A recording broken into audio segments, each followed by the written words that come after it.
Dzień dobry. Dzisiejszy spacer zaczniemy w Parku Sowińskiego, o którym być może nie słyszeliście, jeśli jesteście spoza Warszawy, ale gwarantuję Wam, że znacie to miejsce, choć jeszcze nie wiecie dlaczego. Park będzie tylko wstępem do opowieści o wielopoziomowo obrzydliwej zbrodni, jaką była rzeź Woli. Przypominam o Instagramie, opowiadam historię, gdzie staram się Was częściej zapraszać na spacery po Warszawie. A jeśli doceniasz moją pracę, możesz mi postawić kawę z linku w opisie tego filmu. Bibliografia i rozkład jazdy też jest w opisie tego filmu. Dziękuję i zapraszam na spacer. Uwaga!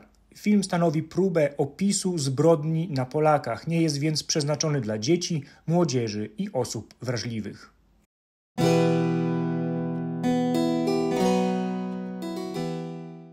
Park generała Józefa Sowińskiego na Woli, niewielki obszar zieleni w robotniczej niegdyś okolicy i pierwszy publiczny park tej dzielnicy. Wcześniej była tu m.in. cegielnia Merenholca, po której zostało zagłębienie, a dziś znajduje się tu amfiteatr. Proszę bardzo, 1936 rok i zarys Glinianki. Glinianki to na Woli nic nowego, mamy ślady przy cmentarzu wolskim takich glinianek, stawy na moczydle, to też pozostałość po cegielniach. Widzimy Wolską i poza głębokim rynsztokiem, którym płynęło wszystko, to na dalszym planie widać komin cegielni. Tu chyba ostatnie zdjęcie tej cegielni. Ci mężczyźni na fotografii to prawdopodobnie ułani ze szwadronu przybocznego naczelnika państwa. Otoczenie nie przypomina dzisiejszego parku. Dość powiedzieć, że wedle prasy opisującej śmierć bezdomnej w piecu cegielni były to, cytuję, peryferia miasta. W każdym razie można jeszcze gdzieniegdzie znaleźć cegły z sygnaturą ZM, co oczywiście mówi o inicjałach właściciela Zelmana Merenholca. Sam park powstaje staraniem prezydenta Starzyńskiego w 1936 roku, a później staje tu generał Sowiński, starzec o drewnianej nodze. Swoją drogą to protezę Sowińskiego prawdopodobnie mamy w zbiorach Muzeum Wojska Polskiego. Wybór patrona oczywiście nie był przypadkowy, bowiem rzut beretem stąd, od parku, była i jest Reduta 56, czyli miejsce, gdzie Sowiński zginął w 1831 roku.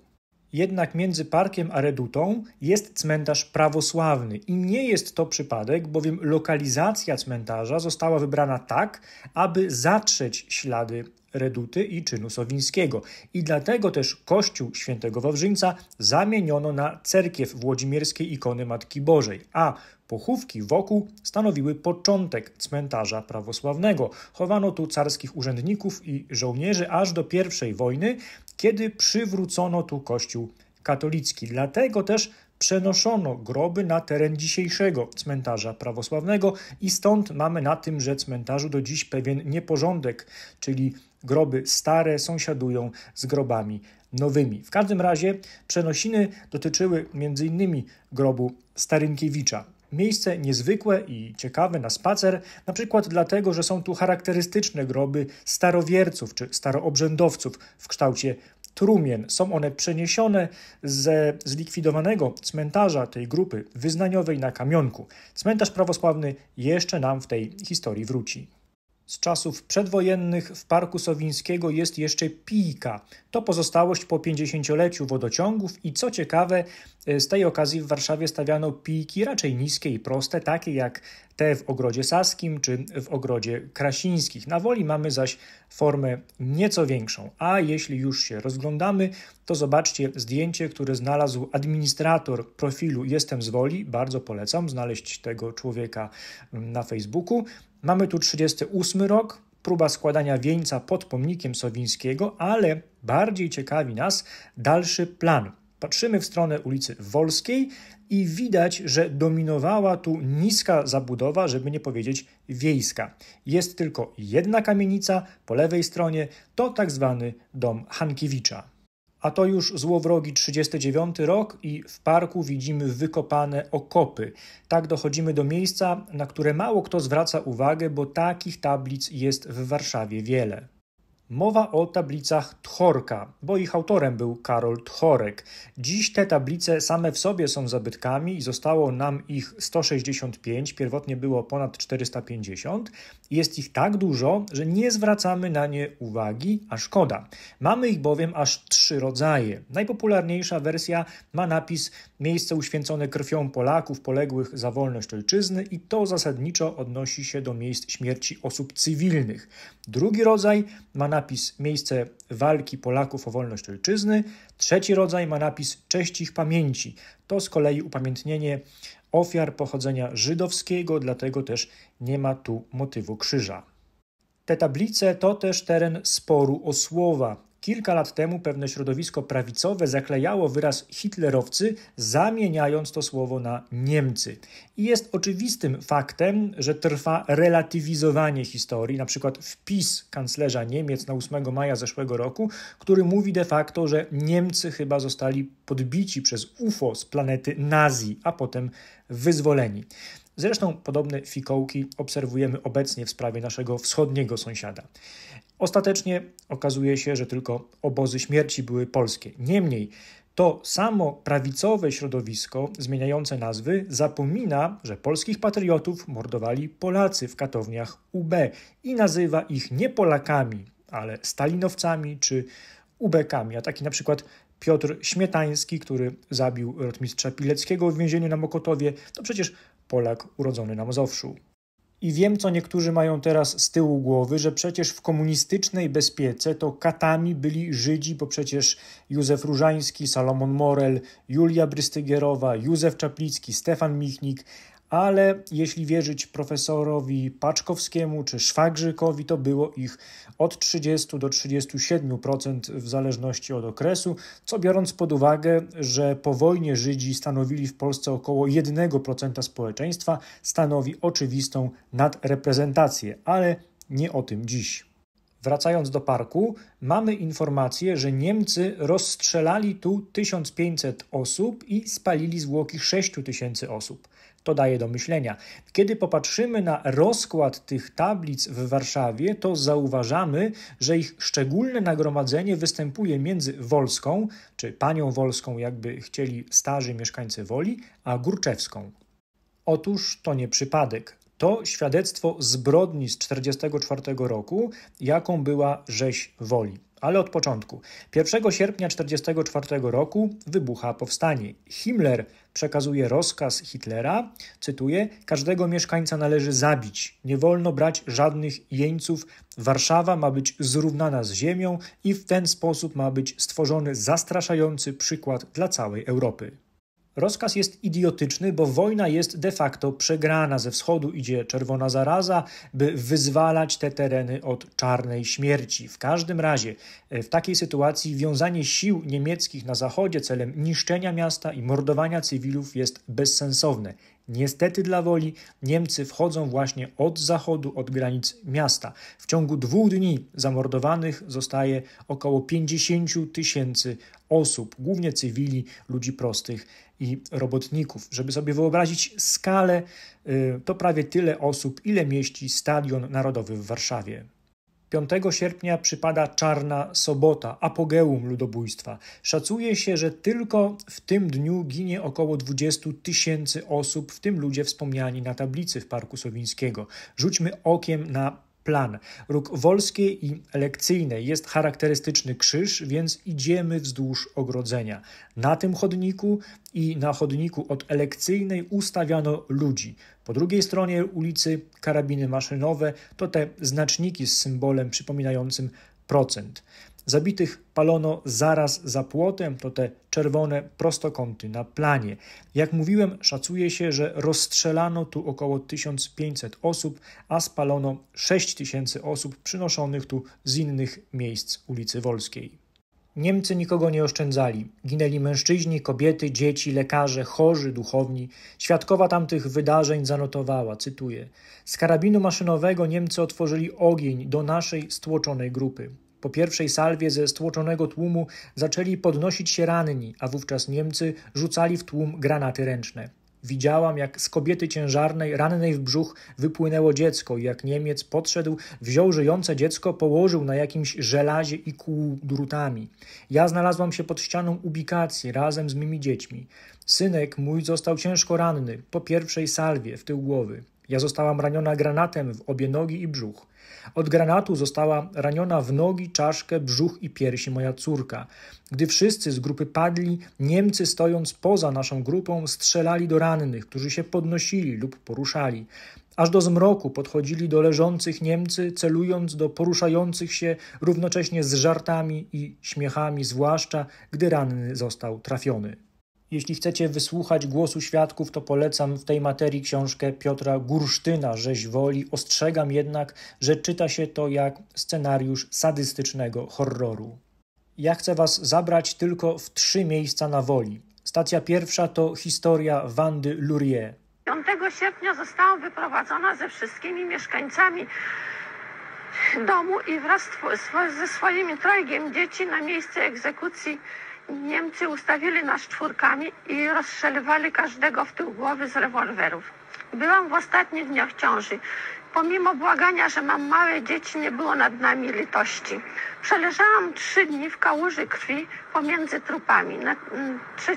dnia uciekłam.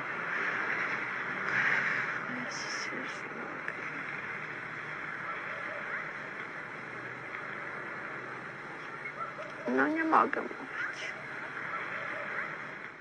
To, czego Wanda Lurie nie mogła opowiedzieć na filmie, to zeznała w 1945 roku. Cytuję. Od 1937 roku mieszkałam wraz z rodziną w Warszawie przy ulicy Wawelberga 18, mieszkania 30. Dnia 5 sierpnia przebywałam w piwnicy domu z 3 dzieci w wieku lat 11, 6 i 3,5 roku i sama będąc w ostatnim miesiącu ciąży.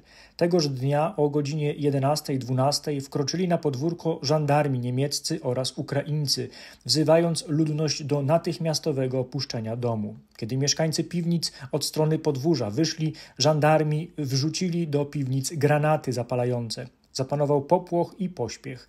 Nie mając przy sobie męża, który nie powrócił z miasta, ociągałam się z opuszczeniem domu. Miałam nadzieję, że pozwolą mi zostać. Musiałam jednak opuścić dom.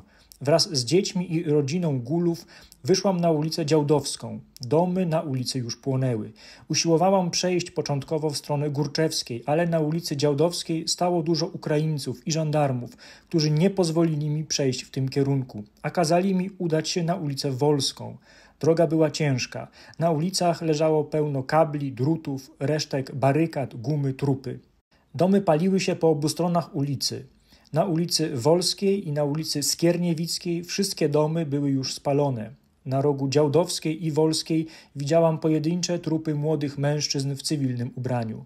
Na ulicy Wolskiej podeszłam do grupy osób z naszego domu.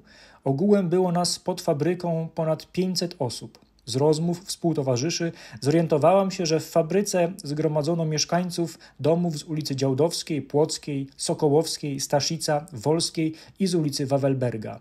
Staliśmy przed bramą fabryki Ursus, położonej przy ulicy Wolskiej nr 55. Fabryka ta stanowi warszawski oddział państwowej fabryki położonej w miejscowości Ursus pod Warszawą. Przed bramą fabryki czekaliśmy około godziny. Z podwórza fabryki słychać było strzały, błagania i jęki. Do wnętrza fabryki Niemcy wpuszczali, a raczej wpychali przez bramę od ulicy Wolskiej po 100 osób. Chłopiec około lat 12, ujrzawszy przez uchyloną bramę zabitych swoich rodziców i brata, dostał wprost szału, zaczął krzyczeć, wzywać matkę i ojca. Niemcy i Ukraińcy bili go i odpychali, gdy usiłował wedrzeć się do środka. Nie mieliśmy wątpliwości, że na terenie fabryki zabijają. Nie wiedzieliśmy, czy wszystkich. Ja trzymałam się z tyłu, stale się wycofując w nadziei, że kobiety w ciąży przecież nie zabiją. Zostałam wyprowadzona w ostatniej grupie. Na podwórzu fabryki zobaczyłam zwały trupów do wysokości 1 metra. Trupy leżały w kilku miejscach po całej lewej i prawej stronie pierwszego podwórza. Wśród trupów rozpoznałam zabitych sąsiadów i znajomych. Środkiem podwórza wprowadzono nas w głąb do przejścia wąskiego na drugie podwórze. Tu Ukraińcy i żandarmi ustawili nas 4. Mężczyźni szli z rękoma podniesionymi w górę. W grupie było około 20 osób, w tym dużo dzieci lat 10-12, często bez rodziców. Jedną bezwładną staruszkę przez całą drogę niósł na plecach zięć. Obok szła jej córka z 2 dzieci 4 i 7 lat. Trupy leżały na prawo i na lewo w różnych pozycjach. Naszą grupę skierowano w kierunku przejścia między budynkami. Leżały tam już trupy. Gdy pierwsza czwórka dochodziła do miejsca, gdzie leżały trupy, strzelali Niemcy i Ukraińcy w kark od tyłu. Zabici padali, podchodziła następna czwórka, by tak samo zginąć. Bezwładną staruszkę zabito na plecach zięcia, on także zginął. Przy ustawieniu ludzie krzyczeli, błagali lub modlili się. Ja byłam w ostatniej czwórce. Błagałam otaczających nas Ukraińców, by ratowali dzieci i mnie. Któryś z nich zapytał, czy mogę się wykupić. Dałam mu złote 3 pierścienie. Zabrawszy to, chciał mnie wyprowadzić, jednak kierujący ekipą Niemiec, oficer żandarm, który to zauważył, nie pozwolił i kazał dołączyć mnie do grupy przeznaczonej na rozstrzelanie. Zaczęłam go błagać o życie, dzieci i moje. Mówiłam coś o honorze oficera. Odepchnął mnie jednak tak, że się przewróciłam. Uderzył też i pchnął mego starszego synka, wołając: prędzej, prędzej, ty polski bandyto. W międzyczasie wprowadzono nową partię Polaków. Podeszłam więc w ostatniej czwórce razem z 3 dzieci do miejsca egzekucji, trzymając prawą ręką 2 rączki młodszych dzieci, lewą rączkę starszego syna. Dzieci szły płacząc i modląc się. Starszy, widząc zabitych, wołał, że i nas zabiją. W pewnym momencie Ukrainiec stojący za nami strzelił najstarszemu synkowi w tył głowy. Następne strzały ugodziły młodsze dzieci i mnie. Przewróciłam się na prawy bok. Strzał oddany do mnie nie był śmiertelny. Kula trafiła w kark z lewej strony i przeszła przez dolną część czaszki, wychodząc przez lewy policzek. Dostałam krwotok ciążowy. Wraz z kulą wyplułam kilka zębów. Byłam jednak przytomna i leżąc wśród trupów widziałam prawie wszystko, co działo się dokoła. Obserwowałam dalsze egzekucje. Wprowadzono nową partię mężczyzn, których trupy padały i na mnie. Przywaliły mnie około 4 trupy. Wprowadzono dalszą partię kobiet i dzieci i tak grupa za grupą rozstrzeliwano aż do późnego wieczora. Było już ciemno, kiedy egzekucje ustały. W przerwach oprawcy chodzili po trupach, kopali, przewracali, dobijali żyjących, rabowali kosztowności. Ciała dotykali przez jakieś specjalne szmatki. Mnie samej zdjęto z ręki zegarek. Nie zauważyli przy tym, że żyję. W czasie tych okropnych czynności pili wódkę, śpiewali wesołe piosenki, śmieli się. Obok mnie leżał jakiś tęgi, wysoki mężczyzna w skórzanej kurtce, który długo rzęził. Niemcy oddali 5 strzałów, zanim skonał. W czasie dobijania strzały raniły mi nogę. Leżałam tak przez długi czas w kałuży krwi, przyciśnięta trupami. Myślałam tylko o śmierci, jak długo jeszcze będę się męczyć. W nocy zepchnęłam martwe ciała leżące na mnie. Następnego dnia egzekucje ustały. Niemcy wpadli tylko kilkakrotnie z psami, biegając po trupach, sprawdzali, czy ktoś nie żyje. Słyszałam pojedyncze strzały, prawdopodobnie dobijali żyjących. Leżałam tak 3 dni, to jest do poniedziałku, egzekucja odbyła się w sobotę. 3. dnia poczułam, że dziecko, którego oczekiwałam, żyje. To dodało mi energii i podsunęło myśl o ratunku. Zaczęłam myśleć i badać możliwości ocalenia, próbując wstać. Kilka razy dostałam torsji i zawrotów głowy. Wreszcie na 4 przeczołgałam się po trupach do muru. Wszędzie leżały trupy na wysokość co najmniej mojego wzrostu i to na całym podwórzu. Odniosłam wrażenie, że mogło tam być ponad 6000 zabitych. Potem Wanda Lurie opisuje, jak uciekła z tego miejsca. Jej syn Mścisław przyszedł na świat 15 dni później w obozie w Pruszkowie. Z tego co wiem, do końca życia, a zmarł w 2018 roku, bał się ciemności. Stacja druga to Wolskie szpitale. Były 4 duże szpitale na Woli. Wolski, świętego Stanisława, świętego Łazarza oraz Karola i Marii. Niemcy w bestialski sposób zaczęli rozstrzeliwać najpierw lekarzy na naszych oczach, strzelając najczęściej w tył głowy. I tak po kolei doszli do nas. Kazali wystąpić kilka kroków naprzód, a sami strzelali do nas grupami. Wystąpiłam razem ze wszystkimi, śpiewając Jeszcze Polska. Na odgłos strzałów upadłam, a obok mnie z roztrzaskanymi głowami dziewczęta. Na samym końcu z ostatniego pawilonu wyprowadzili siostry zakonne. Było ich 10. Wyszły odmawiając pod twoją obronę. Niemcy strzelali do nich pojedynczo. Do ostatka słychać było modlitwę. Nie jestem w stanie opisać tego, co zaszło w każdym szpitalu, ale jeśli będziecie świadomie spacerować między Wolską a Górczewską lub będziecie na wolskich cmentarzach, to bez problemu spotkacie nazwy tych szpitali i nazwiska zamordowanych. Ja chcę się skupić na szpitalu przy ulicy Płockiej. Część osób zamordowano w samym szpitalu, a sporą część chorych i personelu wypędzono Górczewską w stronę wiaduktu kolejowego. W ten sposób dochodzimy do kolejnego miejsca. Tu Niemcy zamordowali około 12 000 osób, w tym chorych szpitala na Płockiej. Uwagę zwraca chaos estetyczny tego miejsca. Jest tablica Tchorka, metalowy krzyż, jedna tablica stojąca, tablice leżące. Otóż to świadectwo walki o to miejsce zwykłych ludzi, szczególnie tych, którzy tu stracili swoich bliskich.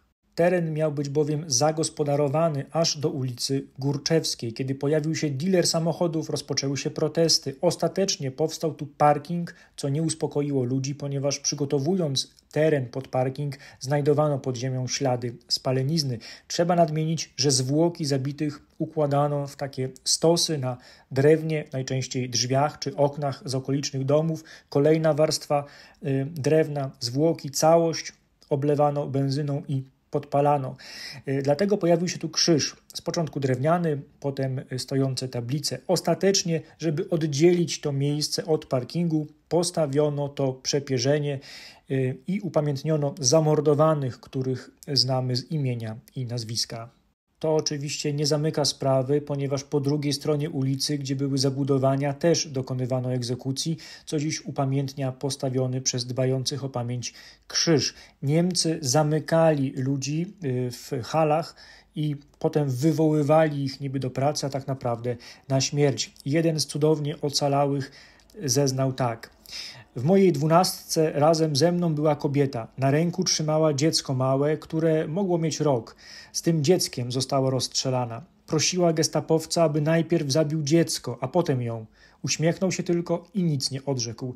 Dziecko to długi czas po rozstrzelaniu kwiliło i płakało. Stacja trzecia to znów cmentarz prawosławny, ale już nie za cara.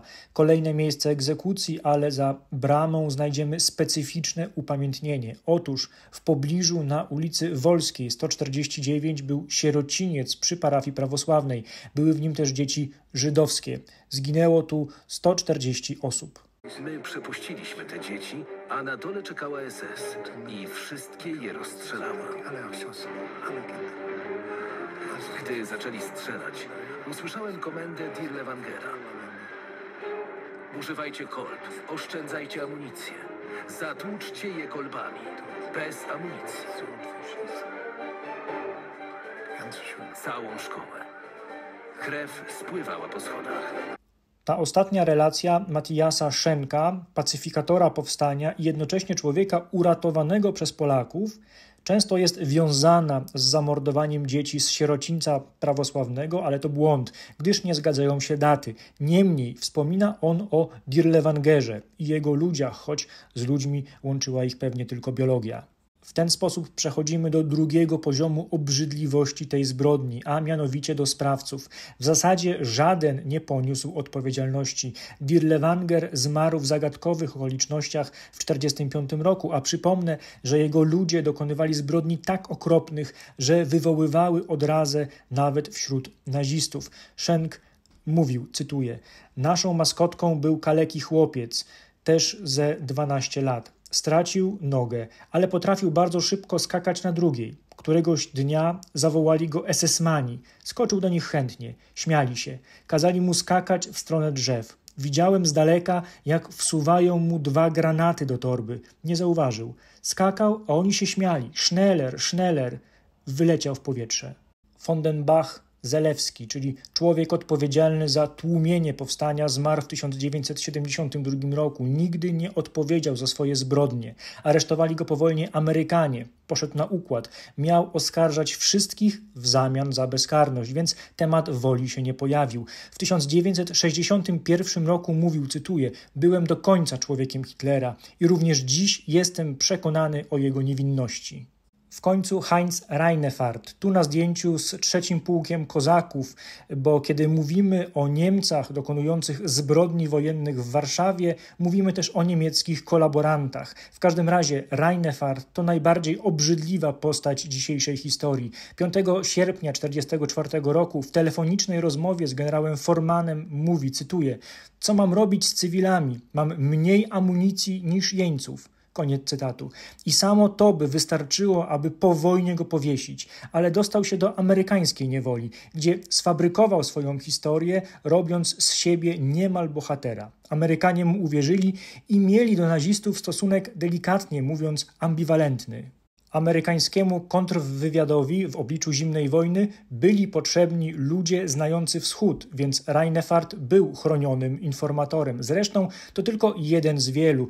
Tu pan Sturmbannführer von Braun w otoczeniu kolegów. Von Braun nie pracował w niemieckim warzywniaku, ale konstruował rakiety, które spadały m.in. na Londyn i był współodpowiedzialny za śmierć około 20 000 ludzi, których wykorzystywał do niewolniczej pracy. A tu już jest w NASA i projektuje rakiety dla Amerykanów. Umiera w 1977 roku jako niewinny człowiek i pionier amerykańskiej kosmonautyki. Cała operacja wywozu nazistowskich naukowców miała kryptonim Spinacz, Paperclip i szacuje się, że Amerykanie przejęli w ten sposób około 1600 nazistowskich naukowców. Więc na ławy oskarżonych trafiali ci, którzy podejmowali decyzje, ale ci, którzy dostarczali środków zagłady, pozostawali wolni. To dotyczyło nie tylko Europy. Ten pan to Shiro Ishii, człowiek, przy którym dr Mengele był amatorem. Dr Ishii był dyrektorem niesławnej jednostki 731, gdzie eksperymentował na ludziach i tworzył broń biologiczną i chemiczną. On też nie poniósł odpowiedzialności, bo zawarł układ z Amerykanami. Wyniki badań za nietykalność. Zmarł w 1959 roku jako niewinny człowiek. Takich przypadków jest znacznie więcej, ale wróćmy do Reinefarta. Nie tylko nie poniósł odpowiedzialności, ale po wojnie był prawnikiem, a potem burmistrzem Westerlandu na wyspie Sylt, a nawet posłem do Landtagu. Oczywiście to nie było tak, że przeszłość nie ciągnęła się za nim, ale jak mówiłem, najpierw chronili go Amerykanie, a kiedy okazał się nieprzydatny, stanął przed niemieckim cudzysłów sądem, który go uniewinnił. Żeby było ciekawiej, ta informacja, o której mówiłem, że ma za mało amunicji, a za dużo jeńców, też się wtedy pojawiła, ale niemiecki, znów cudzysłów, wymiar sprawiedliwości stwierdził, że to tylko skrótowa notatka, a poza tym to wyraz troski o odpowiednie wyposażenie oddziałów towarzyszących ewakuacji uciekinierów na zachód. To jak splunięcie ofiarom rzezi woli w twarz. Ktoś przytomnie zada pytanie, czemu ewidentna zbrodnia wojenna, a być może nawet zbrodnia przeciw ludzkości nie stanęła w Norymberdze. I to kolejny poziom obrzydliwości, bowiem w 1945 roku mocarstwa były już dogadane ponad głowami Polaków w sprawie Międzynarodowego Trybunału Wojskowego. Sytuacja była też lekko skomplikowana. Mocarstwa, jak mówiłem, już się dogadały. My mieliśmy podwójny rząd, jeden na uchodźstwie, drugi komunistyczny. A skoro porozumienie zawarto ze Stalinem, to sprawa była oczywista. Plus za zbrodnie na terenie Polski w Norymberdze odpowiadał prokurator radziecki. Czy zatem Sowietom nie było na rękę wyciągnięcie zbrodni niemieckich w Warszawie, w tym rzezi woli?